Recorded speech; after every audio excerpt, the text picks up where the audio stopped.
Исус беше распнал меѓу 20 такви разбойници, од кои едниот потврди дека навистина заслужуваат смрт на крст.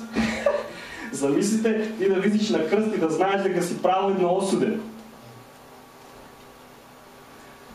Исус дојде во тоа време и не само што беше распнат на крст, него Мел Гибсон, кој што го режираше филмот, имаше истражувано и тие кои се тие алати некои за мачење и тие со некои чингели што имаше бичови, кога маваат и кинат и крв лета на сите страни, и кожа и месо до коска. И го направија лом. Исаија вика дека беше обезличен. И овој филм е многу потресен и многу тежок за гледање. Ја верувам дека е реален, бидејќи така Библијата кажува. Христос настрада со таква смрт, со такво тепање и понижување, го плюка. Беше толку истоштен, што не можеше ни крстот да го носи. Нели е тоа едно потенцирање, зумирање на Божјата љубов? Божјата љубов е зумирана преку неговото страдање и неговата смрт на крстот. Гревот и казната и страдањето беа многу реални за Исус. Гревот не е мит. Да, грешни сме, сите сме грешни. Ако така и Бог размислуваше, зашто тогаш да умира на крст?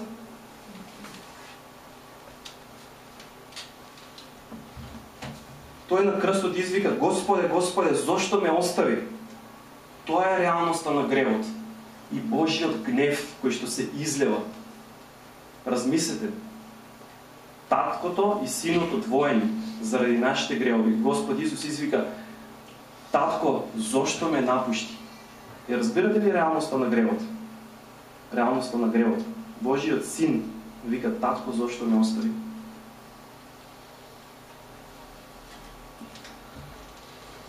Гревот не одвојува од Бог. И Божиот гнев се излева врз гревот и врз грешникот. Ако не веруваме, ако не го прифатиме Исус како жртва совршена за нашите гревови, Божиот гнев ќе биде излеан врз нас. Ќе бидеме вечно одвоени од Бог. Тоа е реалност. Не е шега, не е мит. Ова се случи во историјата.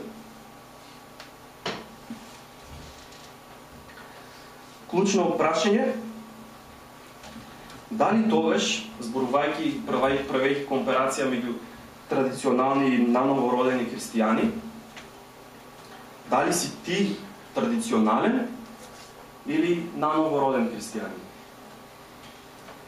Ако веруваш дека Христос воскресна и е жив, ако веруваш дека Тој умре и плати лично за твојот грев, тогаш можеш уште сега да се покаеш и да се помолиш, предавајќи се целосно на твојот Господ и Спасител кој плати за тебе.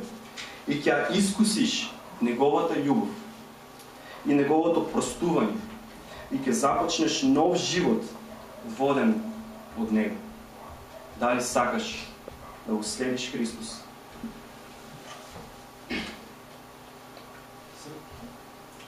Тој кој што плати на крстот за тебе. Неговата љубов го држеше на крстот за тебе и за мене. Тоа е реалност. Кој сака да се помоли да го прифати Христос во своето срце, може да, јас ќе се молам полека, може да повторува секој по мене.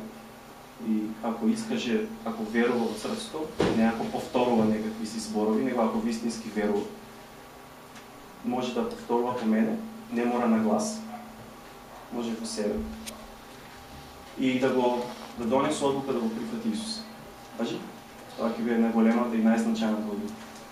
Бидејќи и јас кога зборам, викам Исус ја подели историјата човечка на наша и пред наша ера.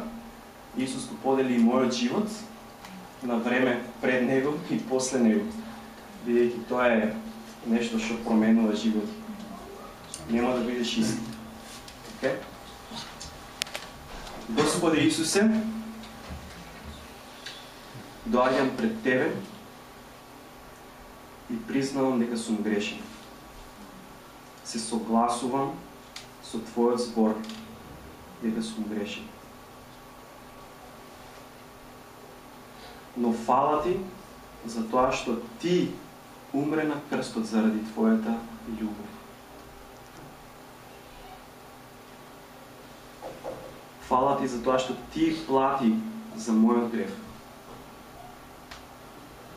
Фала Ти за тоа што Ти воскресна од мртвите на третиот ден. Ја победи смртта. И фала Ти за тоа што ми даваш и на мене сега вечен живот. Можем да знам, бидејќи Ти воскресна. Ти благодарам и Ти се предавам, води ме од сега па натаму. Твој сум за секогаш. Во името Христово.